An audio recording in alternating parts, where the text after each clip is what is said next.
Tuesday, December 14th, 2021, Monaco 64, home of alternative economics and contrarian views. We speak a lot about the bond markets, of course. We look at treasury yields, we look at interest rates, what's going on. And many times I get the question, why are the bond markets so important? So that's what I'm going to talk about today. I'm going to look at why the U.S. Treasury market is actually in a crisis. And some of you might think that's not true because things look really stable. But if you dig a little deeper, you'll see that it's true. But first, let's go to the SIFMA website, which is the Securities Industry and Financial Markets Association. And some facts, not just about the bond markets, but equity markets, just to show you how big and important the fixed income markets, which is another name for bond markets, is. So as you see it here, it says U.S. fixed income markets comprise 38.3% of the 123.5 trillion securities outstanding across the globe. And then you look at equity markets, it says U.S. equity markets represents 38.5% of the 105.8 trillion in global equity market cap. So pretty much about 20% bigger. The fixed income market or the bond market. U.S., of course, has the biggest of those two, equity and fixed income market. And the other reason I think I have some credibility in talking about the bond market or fixed income market is that when I started my career back in the late 80s at a small private bank in Switzerland, the bulk of our business was in the bond markets, even though we did all other kinds of assets like equity. We did derivatives as well. Not too much commodities, but so even when I was doing an internship for that company at a London trading company back in the late 80s, I was sent to do a course. It was called the Euro Market Trading Consultants. You can see here, I kept this. They had a bond market workshop February 1990. So there you go. And this is a grid.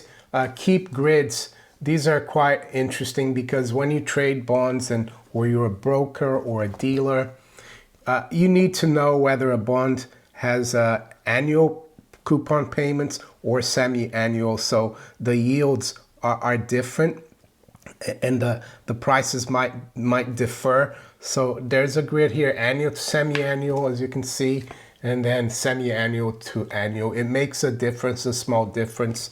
For example, a 7% semi-annual yield is equal to a 7.12% annual yield because if you reinvest the semi-annual coupon payment for another 6 months, you get 7.12. For example, U.S. Treasuries are semi-annual, German bonds are annual, so you need to know the difference. But back then, Bloomberg terminal wasn't as big, and people still use this. And here you also have on the other side basis point yield values of 1 point move in price on par bonds. So all those kinds of things here, you see. But nowadays you don't need these anymore. You just type it into your system and it works everything out for you. For example, it says here a 10-year bond. And the lowest yield they have here is 3%, or the coupon. Nowadays we got 0 and negative. So it says 10-year. If you get if you have a 3% coupon bond with a price of 100, you get a 1 point move higher, for example, the yield will go up 12 basis points, so it will be 3.12. So that's my background, the bond market. When I started out, I bought this book. It's supposed to be the Bible of the bond market. It's the Handbook of Fixed Income Securities. Frank Fabozzi and Dessa Fabozzi, those of you who are interested in getting involved in the bond market, that's the Bible for the bond market. There's not much fixed income anymore right now. All incomes are really, real incomes are negative because we have very high inflation and yields are very low. So why are the bond markets so important? Well, it's basically where the price of credit or money is determined, and everything else flows from that. And if you look at John Exter's pyramid as well, you can see that you've got gold, and I would say silver at the bottom, and then you have paper money or digital entries now. And then you have treasury bills, treasury notes, treasury bonds. So also in terms of bonds and U.S. treasuries, they are the risk-free, the benchmark for a risk-free rate of return around the world. And why is that? Well, because the U.S. government can still print all the treasuries they want and pay their bills with it. It's not because the U.S. Treasury is so managed so well. It's because the U.S. government has the biggest military in the world, I would say. But right now, those things are changing. But that's the way it works, as you see by Exter's pyramid. And then the risk-free rate of return, which is usually comes from the 10-year yield. That's used to work out the discount rate for other assets, for stocks. And the lower these yields are kept, and the Federal Reserve and other central banks, they've been, of course, manipulating this for the last 13 years or so through QE. They've been controlling interest rates. The Bank of Japan's been doing it for a lot longer, of course. And that's just basically disrupted value, I would say, the discovery of real value, of real price, because nothing is really real anymore. And I would say that's why there is a crisis in U.S. Treasuries. And the other thing that these low yields have done is make it possible that big corporations have been able to borrow a lot of money cheaply. They do it through the corporate bond market because investors are searching for yield, because the least riskiest investments like treasuries or government bonds, they're not yielding much. So corporations, if they offer 2 or 3, investors are going to jump onto that. And then what happens is these corporations, when they sell the bonds, that just basically means they get cash and they buy their stock back. And that's why we had a huge crisis last year. Some people say the repo market triggered it. We don't know, because as London Paul from the Sirius report says, it's a huge black hole. But we know there's a lot of leverage, a lot going on there. But I'll show you why I'm not exaggerating about the bond market. This is an article here from July 28th, 2021 from the FT. It says, U.S. Treasury market needs urgent reform, warn former policymakers. Heavyweight group proposes sweeping changes to prevent repeated market meltdowns. So here you've got Larry Summers. I know he's a friend of Epstein. You've got Tim Geithner and Mervyn King. He's the former governor of the Bank of England. He was there during the '08 crisis. And I'll scroll down to this part here. I've highlighted it. It says, this is a market that has outgrown its infrastructure and its regulatory framework. Oversight is fragmented and diffused. The capacity of existing market makers has not grown with the size of the Treasury market itself. Geithner said at a briefing on Wednesday. Well, I think what it means, it's grown out of control, and basically it's because of these kinds of policymakers, central bankers, treasury officials, that this has happened with all the bailouts in '08, with all the QE. What do you think the central banks buy? They buy mostly treasuries. The governments issue more and more treasuries. Is it any wonder the national debt is exploding up to almost 30 trillion? And this is what he's saying. And the other thing about the treasury market, and I worked in that market for many years, is that it's not an exchange traded market. It's an over-the-counter market. So it's people from banks, dealers, brokerages talking to each other. There's very little oversight, as he says. And it's traded all around the world. London is a big part of the treasury market. You've got also people in Frankfurt, maybe Tokyo, Hong Kong, making markets in treasuries. So it's a huge problem. It's a little bit of a double-edged sword. It's been a very successful Ponzi, I would say. The whole world is bought into it, and now we have problems. So he continues, the treasury market needs a world-class regulatory framework with high standards for transparency, a more diverse set of participants, and a stronger financial foundation. In terms of diverse set of participants, well, I think the central bankers or central banks are becoming the monopoly participants because of all the QE, and that's a huge problem. It's like the JGB market, Japanese government bonds. That market is really dead. It's completely controlled by the BOJ now, and the U.S. Treasury market has a risk of the same thing happening. So here's the interesting part here, and it's to do with what happened last year. It says the fragility of the market was again exposed in March 2020 when pandemic fears sparked a frenzy dash for cash that sent prices haywire. So what does it mean prices went haywire? Well, you don't expect government bond prices, especially U.S. Treasuries, to be very volatile. So that means that yields might move up sharply one day because of economic data.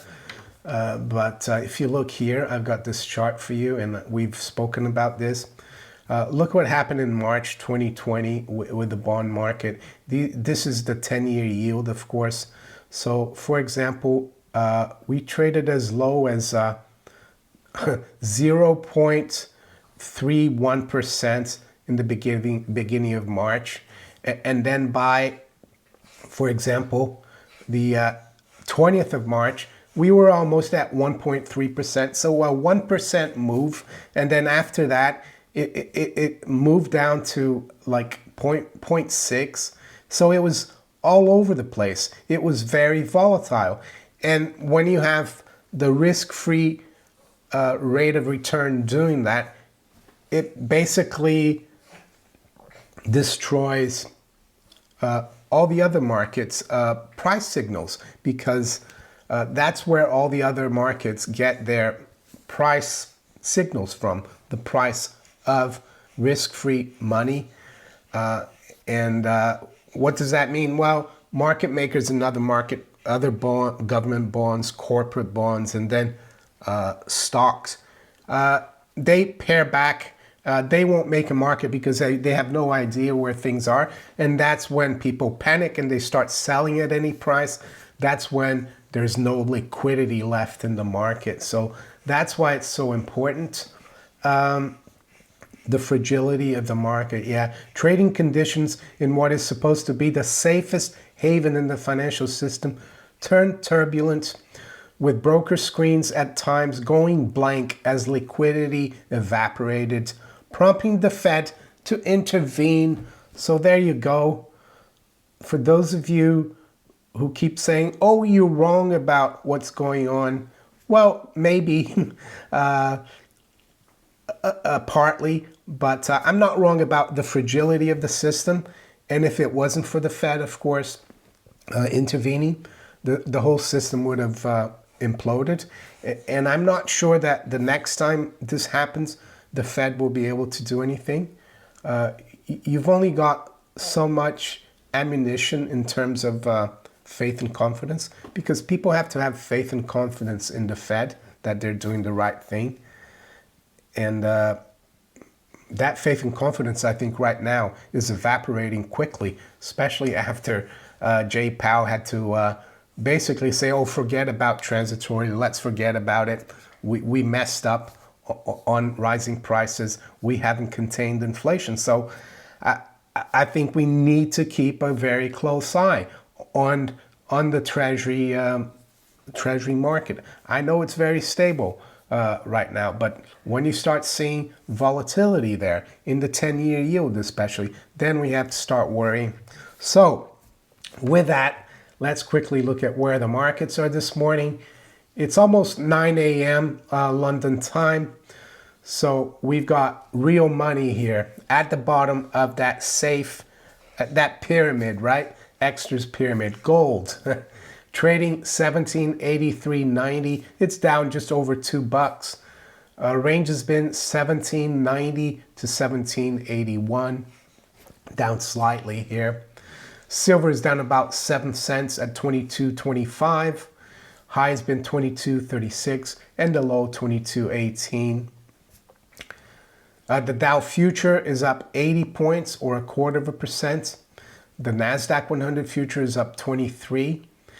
S&P 500 is up 10 points or 0.2%. The FTSE is up 34 or 0.5% at 72.71. To the currencies, we got sterling down 0.1%, testing 132.07. The euro is unchanged, 112.80. Dollar is up slightly versus the yen, 113.70. And the dollar is down slightly versus the yuan at 6.37 even. Aussie dollar is down slightly as well at 71.28. The US dollar is unchanged versus the Canadian at 128.09. And the Kiwi dollar is up slightly at 67.58. To the commodities, WTI crude is up 1%, 71.76. High-grade copper is unchanged, 428.40. Natural gas is down 0.75%, 373. That's the U.S. natural gas. I saw, though, that UK natural gas prices reached an all-time high yesterday. That's not good for Europe. Yes, not good. So finish off, look at where the 10-year yield is right now. I think there's not much to worry about right now. In terms of the bond market, it's fairly stable. It's unchanged, the 10-year yield at 1.44%. So we're going to keep an eye on treasuries. I think bond markets will be at the epicenter of a possible crisis, financial crisis. That's where it will start. So if you enjoyed this video, make sure you hit the like button. Please share it far and wide. Think about subscribing to my channel if you haven't yet. And you can also follow me on Rumble, Twitter, Facebook, and all these other platforms below here. I wish you all a great day. Take care. Bye.